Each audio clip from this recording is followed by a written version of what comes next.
종목회 44회차 프리미어리그 프리뷰 2부 첫 번째 경기는 5번 경기로 들어온 셰필드 유나이티드 대 크리스탈 팰리스의 경기라고 보시면 되겠습니다. 셰필드 같은 경우에는 지난 시즌 2부 리그 챔피언십에서 2등을 차지를 하면서 이번 시즌 다시 1부 리그로 승격을 한 팀이고, 크리스탈 팰리스 같은 경우에는 지난 시즌 11위를 차지를 하면서 안정적으로 잔류를 이뤄냈다고 보시면 되겠습니다.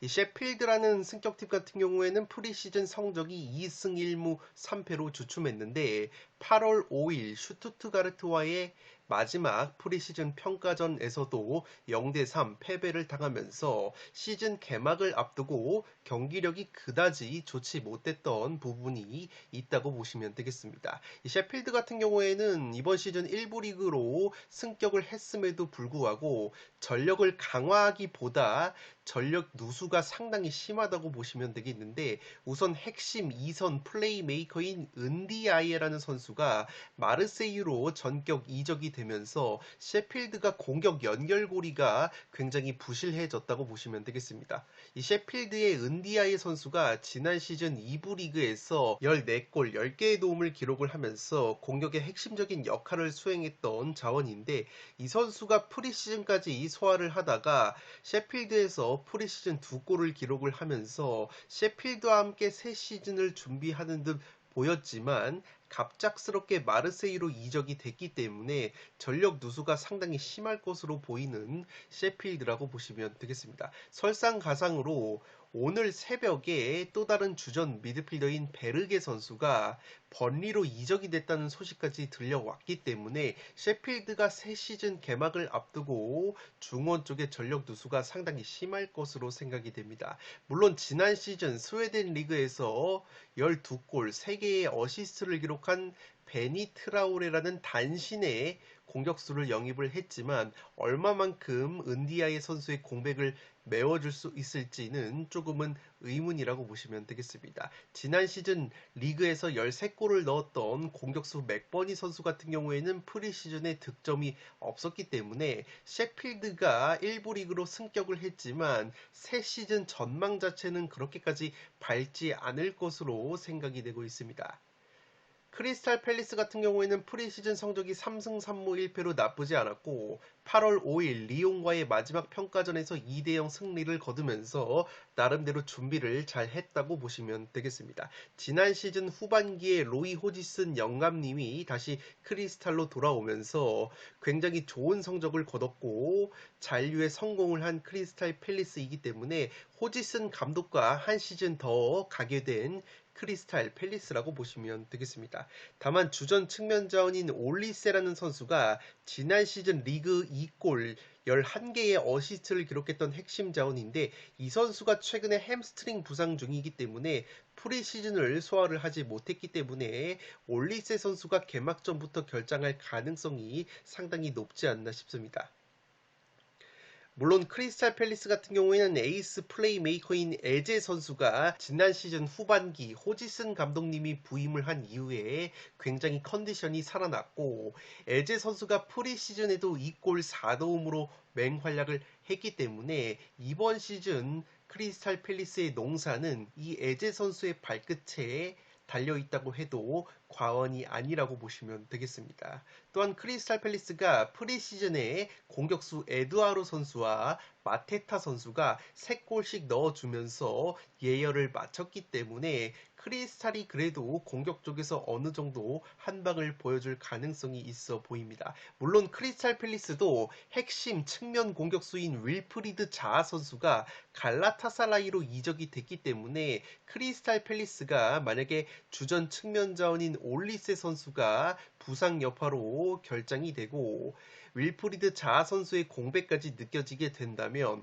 지난 시즌보다는 측면 공격력이 조금은 약화가 될 가능성도 있다는 점을 체크를 해 두시기 바랍니다.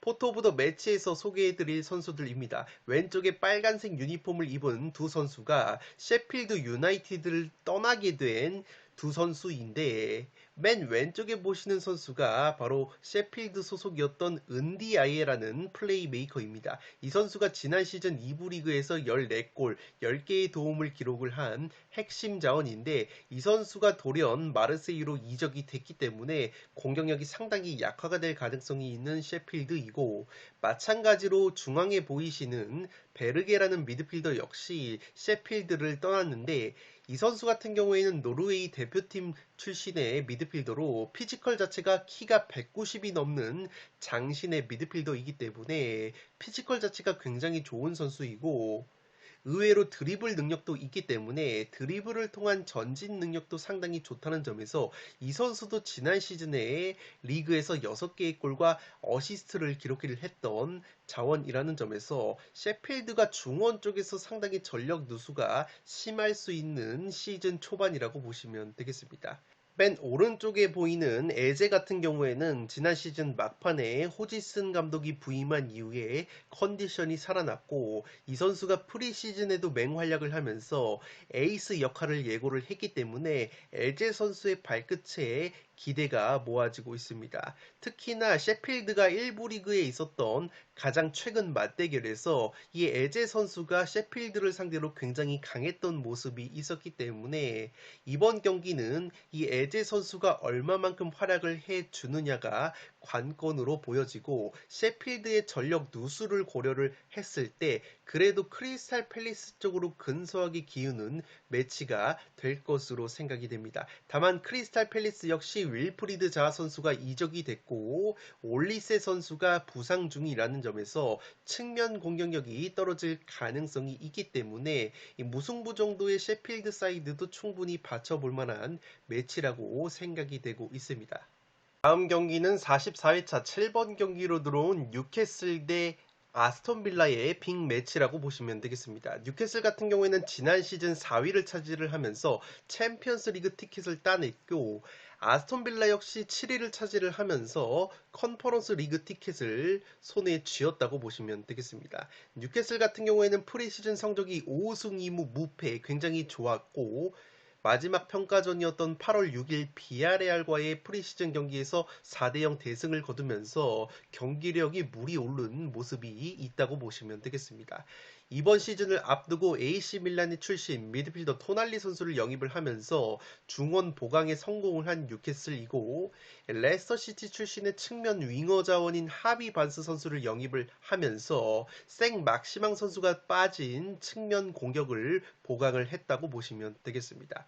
또한 2002년생 젊은 미드필더인 엘리엇 앤더슨이라는 젊은 선수가 프리시즌에 4골 3도움으로 맹활약을 하면서 앤더슨 선수 역시 새 시즌에 중용이 될 가능성이 상당히 높다고 보시면 되겠습니다. 뉴캐슬이 프리시즌에 공격수 이삭 선수가 2골 2도움, 칼럼 윌슨 선수가 1골 2도움, 알미론 선수가 3골, 조엘링턴 선수까지 1골을 기록을 하면서 핵심 주요 공격 자원들이 프리시즌에 나쁘지 않은 골 감각을 보여줬다고 보시면 되겠습니다.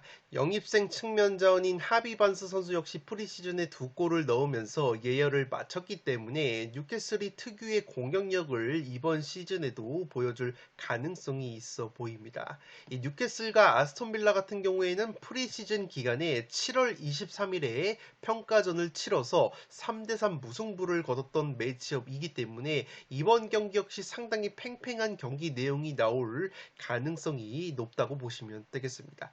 아스톤 빌라 역시 프리시즌 성적이 3승 3무로 6경기 무패를 달렸습니다. 8월 5일 발렌시아와의 경기에서 2대1 승리를 거두면서 새 시즌 준비를 마친 아스톤 빌라이고 아스톤 빌라 같은 경우에는 지난 시즌에 에메리 감독이 새롭게 부임을 하면서 하반기에 특히 굉장히 좋은 성적을 거두면서 7위까지 치고 올라온 팀이기 때문에 기세 자체가 굉장히 좋다고 보시면 되겠습니다. 이 아스톤 빌라 역시 굉장히 알짜배기 영입이 이루어졌는데 비아레알 출신의 중앙 수비수 파우 토레스 선수를 영입을 했고 레버쿠젠 출신의 측면 공격 자원인 무사 디아비 선수를 영입을 했습니다. 또한 레스터시티 출신의 미드필더 틸레망스 선수를 영입을 하면서 중원을 보강을 했고 베테랑 측면 수비수 애슐리 영 선수는 에버턴으로 이적이 됐다고 보시면 되겠습니다. 아스톤빌라 역시 프리시즌의 핵심 공격수 와킨스 선수가 4골을 넣으면서 예열을 마쳤고 미드필더 부엔디아 선수가 3골 1도움, 영입생 공격수 무사 디아비 선수 역시 2골을 넣으면서 핵심 공격자들의 골 감각이 나쁘지 않았던 아스톤빌라라고 보시면 되겠습니다. 포토 오브 더 매치에서 소개해드릴 두 팀의 새로운 영입생 측면 자원이라고 보시면 되겠습니다. 왼쪽이 뉴캐슬의 하비 반스 선수인데 하비 반스 같은 경우에는 지난 시즌 레스터시티에서 리그 13골을 넣으면서 좋은 활약을 보여줬지만 팀이 2부 리그로 강등이 되면서 이번 시즌 뉴캐슬에 전격적으로 영입이 됐다고 보시면 되겠습니다. 기본적으로 스피드가 굉장히 빠른 하비 반스이고 마무리 능력이 상당히 좋기 때문에 이 득점력 생산에 있어서 뉴캐슬이 하비 반스 선수가 영입이 된 것은 상당히 고무적이라고 할 수 있겠습니다. 마찬가지로 오른쪽에 보시는 아스톤 빌라의 새로운 측면 공격수 무사 디아비 같은 경우에는 독일 분데스리가를 보신 분들에게는 상당히 익숙한 선수인데 이 선수가 드리블을 통한 기회 창출 능력도 좋고 공격 포인트 생산 능력이 상당히 좋기 때문에 지난 시즌 분데스리가에서 9골 8도움 굉장히 준수한 스탯을 기록을 했다고 보시면 되겠습니다. 이 선수가 아스톤 빌라에서는 와킨스 선수와 함께 최전방 투톱으로 나설 가능성이 높은데 에메리 감독 같은 경우에는 투톱 자원들을 측면으로 와이드하게 벌려서 활용을 하기 때문에 이 측면 공격수 디아비 선수가 포메이션 상으로는 최전방에 배치될 가능성이 높지만 여전히 측면에서 활약을 할 가능성이 높다고 보시면 되겠고 따라서 이 두 측면 자원의 발끝에서 이번 맞대결 공격 포인트가 나올 가능성도 상당히 높기 때문에 이 두 영입 자원들을 지켜보시는 것이 관전 포인트라고 보시면 되겠습니다. 기본적으로 지난 시즌 기준으로 양 팀이 1승 1패 맞대결 굉장히 팽팽했는데 시즌 막바지에 에메리 감독 부임 이후에 뉴캐슬을 상대로 아스톤 빌라가 3대0 승리를 거뒀던 좋은 기억이 있기 때문에 이 경기는 기본적으로 뉴캐슬이 홈발을 받는 팀이라는 점에서 뉴캐슬로 근소하게 기우는 매치라고 볼 수 있겠지만 이미 양 팀이 7월달 프리시즌 기간에 맞대결을 펼쳐서 그때도 3대3 난타전 무승부가 나왔던 매치인 만큼 최소 무승부 정도의 아스톤 빌라 사이드도 충분히 노려볼 만한 매치라고 생각이 되고 있습니다. 다음 경기는 승무패 44회차 10번 경기로 들어온 브렌트포드 대 토트넘의 경기입니다. 브렌트포드 같은 경우에는 지난 시즌 9위를 차지를 했고 토트넘 같은 경우에는 지난 시즌 8위에 머물면서 유럽 대항전 티켓을 놓쳤다고 보시면 되겠습니다.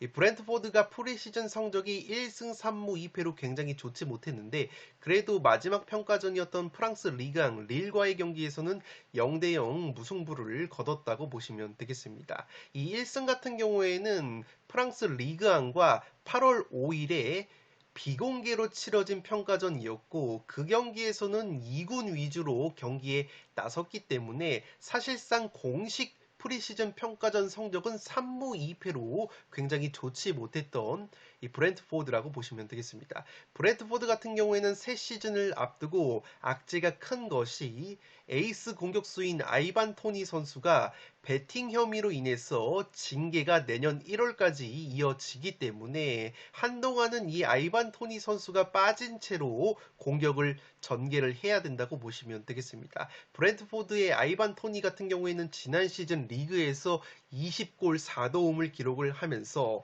팀 내 가장 많은 득점을 책임을 졌던 핵심 공격수이기 때문에 이 토니 선수가 결장하는 기간에는 확실히 브렌트포드의 공격력이 떨어질 가능성이 있다고 보시면 되겠습니다. 또한 주전 골키퍼 라야 선수가 아스날 임대 이적이 유력한 것으로 나오고 있기 때문에 프라이부르크 출신의 주전 골키퍼 마크 플레켄 선수를 영입을 했습니다. 이 라야 같은 경우에는 브렌트포드에서 선방 능력도 뛰어났지만 이 라야라는 골키퍼가 롱패스 능력이 상당히 뛰어난 골키퍼였기 때문에 브랜트포드가 압도적인 제공권을 활용한 롱볼 역습을 전개함에 있어서 이 라야라는 골키퍼의 역할이 상당히 컸기 때문에 라야 선수가 아스날로 떠나게 된다면 브랜트포드가 골문에서도 전력 누수가 굉장히 심할 것으로 생각이 됩니다. 다만 이 프라이부르크에서 영입을 한 플레켄이라는 골키퍼 역시 선방 능력이 굉장히 준수한 골키퍼이고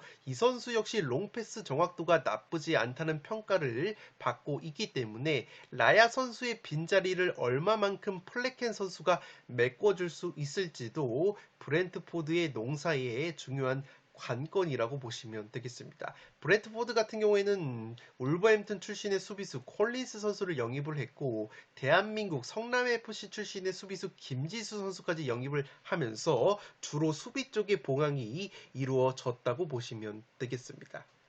프리시즌 기간에 그래도 공격수 케빈 샤디가 2골, 은베우모가 1골, 요하네 위사 선수가 1골을 기록을 했기 때문에 아이반 토니 선수가 빠지는 기간 동안에는 이 샤데, 은베우모, 위사 공격 3총사의 어깨가 상당히 무거울 것으로 보이는 브랜트포드라고 보시면 되겠습니다.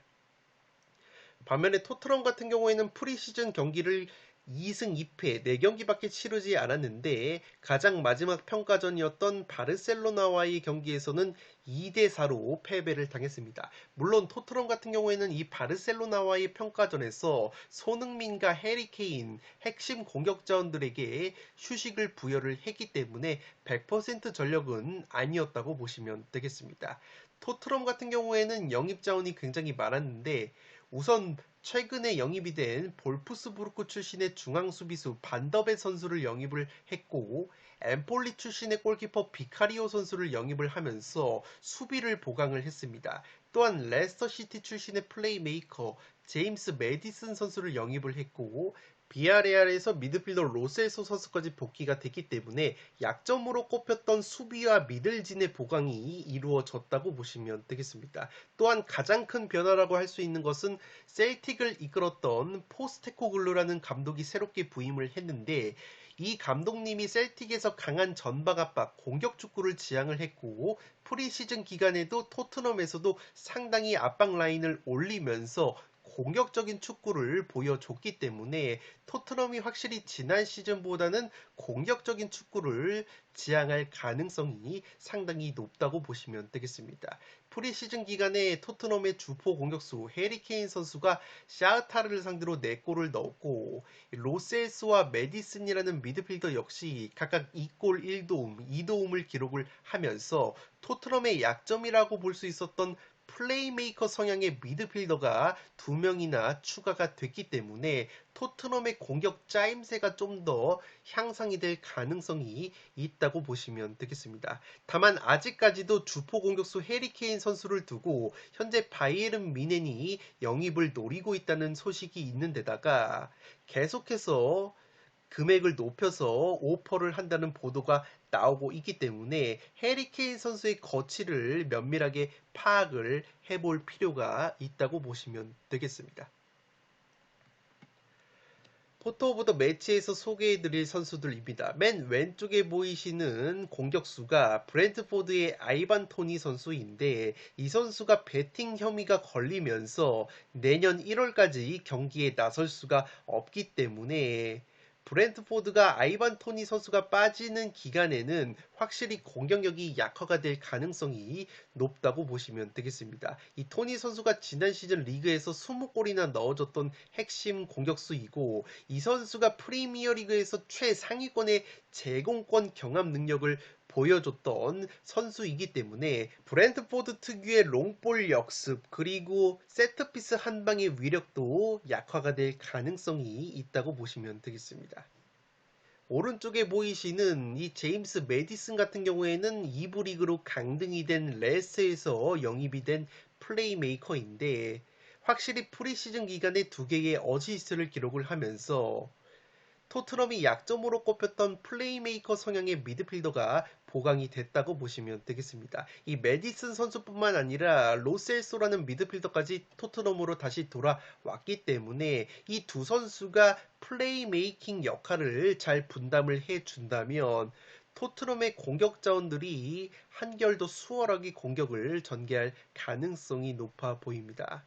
이 맨 오른쪽에 보이시는 수비수 같은 경우에는 반더벤이라는 수비수인데 이 선수 같은 경우에는 지난 시즌 독일 분데스리가 볼프스부르크에서 좋은 활약을 보여준 수비수라고 보시면 되겠습니다. 이 선수의 특징이 키가 190이 넘는 장신인데 스피드가 굉장히 빠르기 때문에 지난 시즌 분데스리가에서도 가장 빠른 중앙 수비수 중에서 가장 빠른 스피드를 보여줬다는 통계가 있을 정도로 스피드 자체가 빠른 것이 최대 강점이라고 보시면 되겠고, 스피드가 빠르다 보니까 패스의 정확도보다는 드리블을 통한 전진 능력이 상당히 우수한 수비 자원이라고 보시면 되겠습니다. 다만 한 가지 약점으로 꼽히는 것은 키가 190이 넘지만 분데스리가 기준으로 공중볼 경합 능력은 다소 떨어지는 부분이 있었기 때문에 그러한 부분은 약점으로 꼽힐 수 있는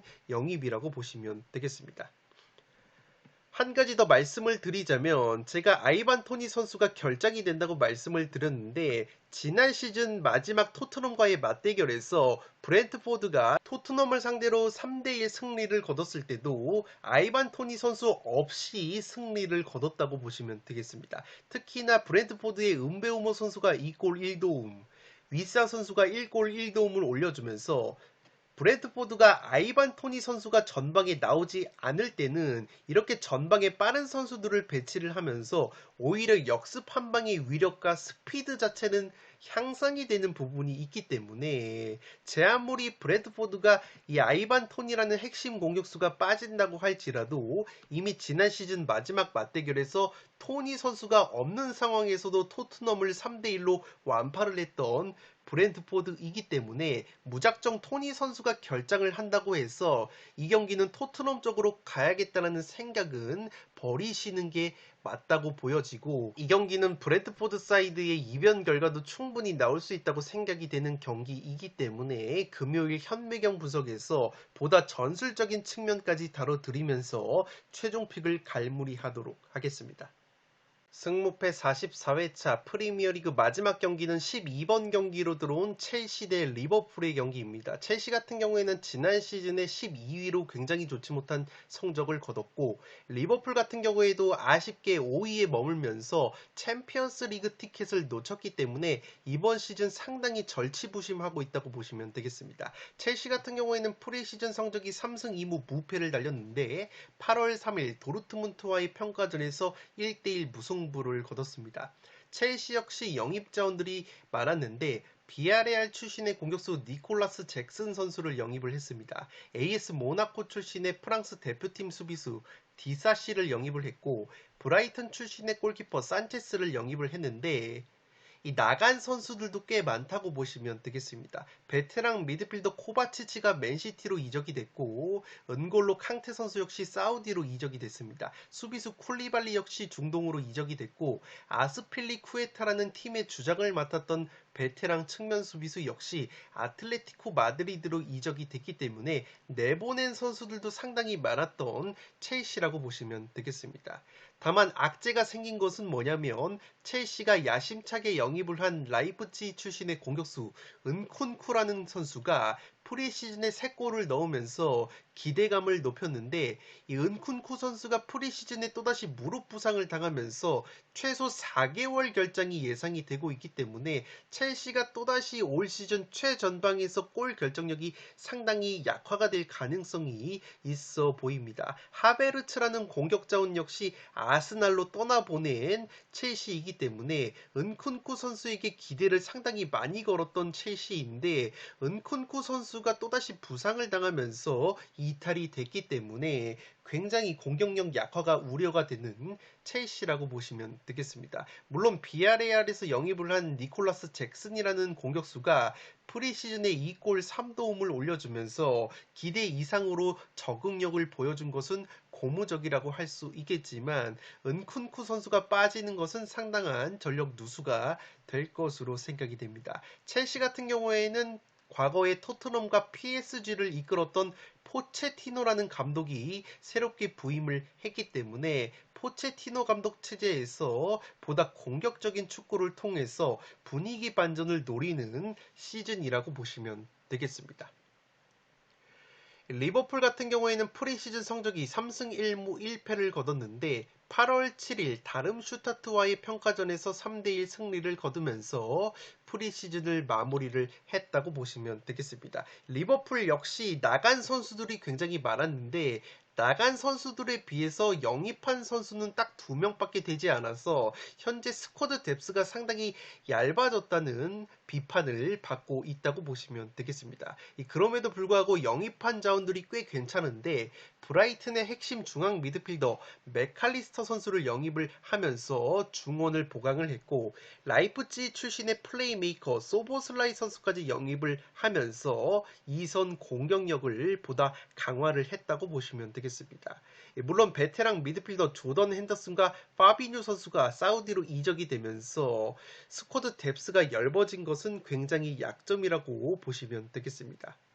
그래도 리버풀이 고무적인 것은 프리시즌의 핵심 공격수들이 골고루 골맛을 봤는데 먼저 에이스 모하메드 살라 선수가 2골 7도움으로 맹활약을 했고 공격수 누네스가 4골, 조타가 4골, 측면 공격수 디아즈가 3골, 코디 각포 역시 2골을 넣으면서 프리시즌의 리버풀 특유의 공격력은 여전히 살아 있었다고 보시면 되겠습니다. 포토 오브 더 매치에서 소개해드릴 양팀의 영입 자원들이라고 보시면 되겠습니다. 맨 왼쪽에 파란색 유니폼을 입은 첼시의 영입 공격 자원들인데 이 왼쪽에 보시는 은쿤쿠 선수가 상당히 기대감을 모았던 공격수이고 특히나 지난 시즌에 부상 여파로 라이프치히에서 10경기 이상을 결장을 했던 은쿤쿠인데 그럼에도 불구하고 라이프치히에서 지난 시즌 16골을 넣어주면서 여전히 좋은 골 결정력을 보여줬던 은쿤쿠인데 이 선수가 첼시 프리시즌에 3골을 넣으면서 좋은 모습을 보여줬습니다. 그런데 또다시 프리시즌에 무릎 부상을 당하면서 최소 4개월 결장이 예상이 되고 있기 때문에 이 은쿤쿠 선수가 빠지는 첼시의 공격력이 상당히 우려스럽다고 보시면 되겠습니다. 물론 은쿤쿠 선수 외에도 첼시가 스털링, 마두에케, 무두리크 같은 빠른 측면 자원들이 있지만 이 선수들 같은 경우에는 묵직하게 최전방에서 마무리를 해줄 수 있는 이 피니싱 역할이 굉장히 부족한 선수들이기 때문에 첼시가 지난 시즌만큼 또다시 골 결정력이 부족한 모습을 보여준다면 챔피언스리그 티켓 경쟁이 여전히 어려울 것으로 보이는 이번 시즌이라고 보시면 되겠습니다. 물론 옆에 보이시는 니콜라스 잭슨이라는 비아레알 출신의 공격수가 영입이 되긴 했는데 이 선수 같은 경우에는 프리시즌에도 2골 3도움으로 준수한 모습을 보여줬다는 점에서 기대감을 높이고 있다고 보시면 되겠습니다. 이 선수가 비아레알 시절에 시즌 막판에 골을 몰아치면서 굉장히 좋은 골 감각을 유지를 하고 있고 프리시즌에도 나쁘지 않은 골 감각을 보여줬기 때문에 첼시는 은쿤쿠가 빠지는 상황에서 이 잭슨이라는 선수가 얼마만큼 골을 넣어줄 수 있을지가 상당히 관건으로 보시면 되겠습니다. 리버풀 같은 경우에는 중원 쪽 보강에 힘을 썼는데 우선 세 번째로 보이시는 중앙 미드필더 맥칼리스터 선수 같은 경우에는 지난 시즌 브라이튼에서 맹활약을 했고 메시 선수와 함께 아르헨티나 대표팀에서 월드컵 우승까지 차지를 하면서 굉장히 급성장을 했다고 보시면 되겠습니다. 이 선수가 기본적으로 패스 능력도 뛰어나고 세트피스 킥 능력도 굉장히 우수한 미드필더이기 때문에 조던 핸더슨과 파비뉴가 빠지는 공백을 맥칼리스터 선수가 얼마만큼 메워줄 수 있을지가 상당히 관건이라고 보시면 되겠습니다. 맨 오른쪽에 보이시는 플레이메이커 소보슬라이 같은 경우에는 라이프찌히 출신의 선수인데 이 선수 같은 경우에도 공격 포인트 생산 능력이 상당히 뛰어난 선수이고 세트피스 킥 능력까지 갖췄기 때문에 이 리버풀이 가뜩이나 세트피스 킥 능력이 좋은 선수들이 많은데 이 두 선수가 추가가 되면서 세트피스 공격력은 한층 더 향상이 될 가능성이 높아 보입니다. 물론 이 두 선수의 퀄리티가 굉장히 좋다고 볼 수 있겠지만 리버풀 같은 경우에는 나간 선수들이 굉장히 많은 것에 비해서 준척급 영입이라고 할 수 있는 영입은 현재까지 딱 이 두 선수뿐이기 때문에 스쿼드의 뎁스가 상당히 얇아진 것은 리스크라고 보시면 되겠습니다. 또한 두 팀의 맞대결 특징 같은 경우에는 두 팀의 공식 맞대결 6번이 공식 결과가 6번 모두 무승부가 나왔다고 보시면 되겠고 지난 시즌 리그 맞대결 2번 모두 0대0 무승부가 나왔다고 보시면 되겠습니다. 그만큼 양 팀이 맞붙으면은 무승부가 굉장히 많았던 팽팽한 매치업이라고 보시면 되겠는데 그나마 그 6번의 무승부 중에서 2번 같은 경우에는 리버풀이 승부차기 끝에 승리를 거뒀던 경기이기 때문에 굳이 따지자면은 리버풀이 6경기 중에서 2승 3무로 근소하게 우위가 있다고 보시면 되겠습니다. 물론 승부차기 승리 같은 경우에는 공식 결과를 무승부로 집계를 하기 때문에 6번 모두 무승부로 볼 수 있겠지만 어쨌든 리그컵과 FA컵 경기에서는 전후반 무승부로 끝났다가 승부차기 끝에 리버풀이 승리를 거뒀던 경기가 2경기가 있었다는 점을 참고를 해 주시기 바라고 이번 경기 역시 굉장히 팽팽할 것으로 보이지만 은쿤쿠 선수가 빠지는 첼시가 골 결정력 난조를 보이게 될 경우에는 리버풀이 프리시즌에 핵심 공격자들의 골 감각이 나쁘지 않았다는 점에서 이 경기는 리버풀이 좀 더 좋은 경기를 할 가능성도 있지 않나 조심스럽게 생각이 되고 있습니다. 근데 이것으로 23억 4천만 원이 열된 축구토토 승무패 44회차에 들어온 프리미어리그 경기들을 프리뷰를 진행을 해드렸습니다. 나머지 경기, 특히 라리가 경기 같은 경우에는 내일 금요일 현미경 무석에서 보다 자세하게 다뤄드릴 것을 약속드리면서 저는 이만 물러가 보도록 하겠습니다. 영상이 도움이 되신 분들은 좋아요와 구독 버튼을 눌러주시면 풋볼살롱 채널에 크나큰 힘이 됩니다. 구독 버튼 옆에 종 모양의 알림 설정을 해주시면 그 누구보다 빠르게 양질의 축구, 승무패, 프로토 관련 분석 컨텐츠를 만나보실 수 있습니다. 지금까지 풋볼살롱이었습니다. 감사합니다.